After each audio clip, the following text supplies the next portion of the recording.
ಒಂದು ಸಾಮಾಜಿಕ ಹೋರಾಟದ ಪ್ರತಿಭಟನೆಯನ್ನು ತುರ್ತಾ ಮಾಡಿದ್ದೇವೆ. ದಿಢೀರ್ ತೀರ್ಮಾನವಾಗಿ ಏನಿಲ್ಲ, ಕೊಟ್ರೇಶ್ವರ ಶಾಲೆ ಏನು ಶಿಕಾರಿಪುರ ನಗರದ ಸರ್ಕಾರಿ ಆಸ್ಪತ್ರೆ ಪಕ್ಕದಂತ ಕೊಟ್ರೇಶ್ವರ ಶಾಲೆ ಅನಧಿಕೃತವಾಗಿ ಶಾಲೆ ನಡೆಸ್ತಿದ್ದಾರೆ.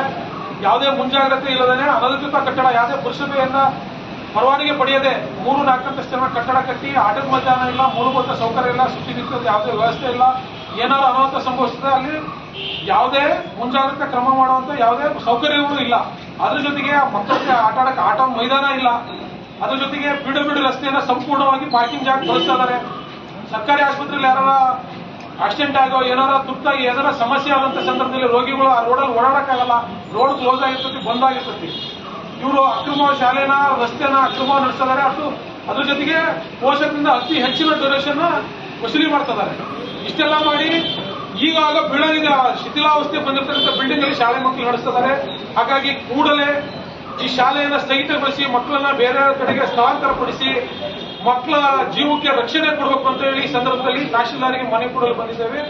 ಈ ಒಂದು ಪ್ರತಿಭಟನೆ ಬಂದಿರತಕ್ಕಂಥ ಎಲ್ಲ ಸಾರ್ವಜನಿಕ ಹಿತದೃಷ್ಟಿಯಿಂದ ಆ ಶಾಲೆಯ ಸುತ್ತಮುತ್ತ ನಿವಾಸಿಗಳೆಲ್ಲ ಬಂದಿದ್ದಾರೆ.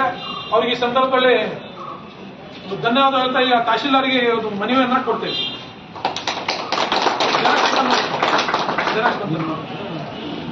ಅದತ್ರ ಯಾರು ಮಾತಾಡೋದು